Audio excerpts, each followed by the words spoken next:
I work primarily in environmental sculpture. I also paint, and I do the Indian art of Rangoli, which I perform in museums and galleries, and I teach in schools and community groups.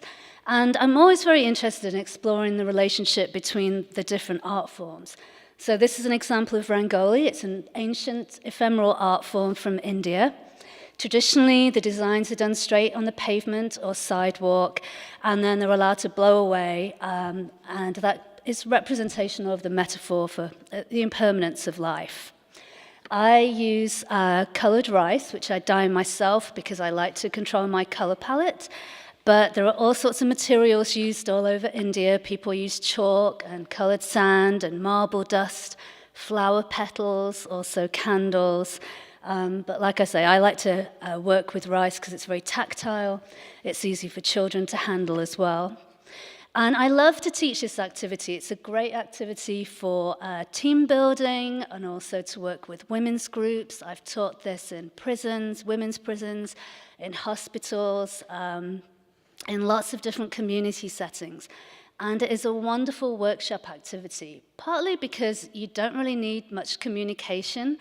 It transcends language and cultural and social barriers, and it's a really organic expression of the self. People seem to really enjoy it and just seem to find some peace when they're doing the activity. Traditionally, it's done around Diwali time, which is the Hindu festival of light, which is around October, November. And candles are lit in the home, and the women and children traditionally would do the designs outside their homes, and they last for a few minutes or until somebody walks over them.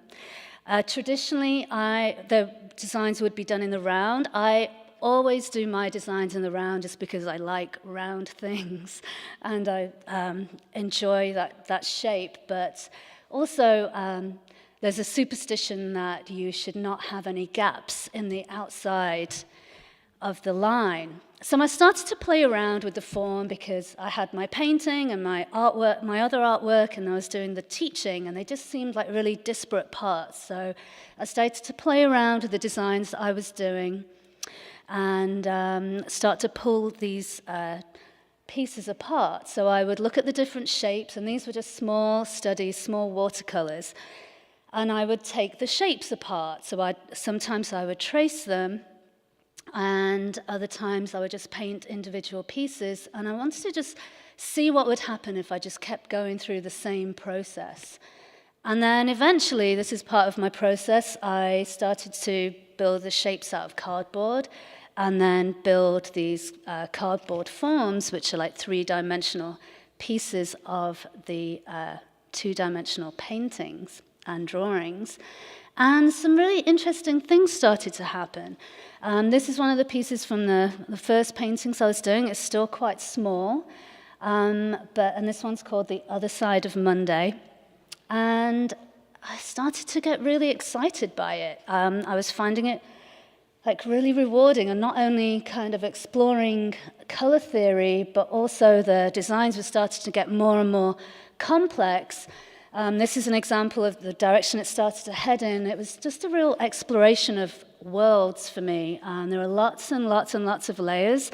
This is in watercolor, but I also work on canvas.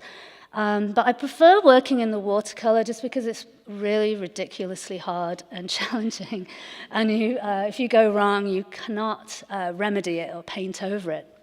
So I've been keeping the idea of the ephemeral and studying light and shadows and things which are just fleeting.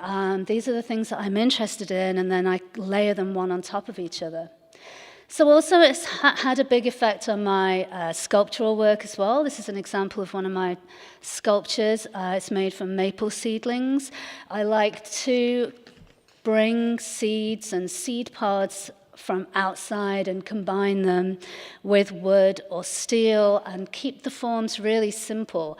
Sometimes I'll stitch them together with thread. You can see a detail of how some seed pods have been stitched together there. And then they're held in tension with thread with usually a steel or a wooden frame. These are very painstaking pieces to make, and they're also incredibly vulnerable. I've been involved with working with nature for many, many years, and this was a ridiculous body of work to be doing because they were decaying as I was building them. And that was the point, but it also gets really frustrating when you're having to ship the work. Working with nature is a huge challenge, and it teaches you a lot about how unforgiving and brutal it can be, and also, about our fragile relationship with the environment, which is really what this body of work is about.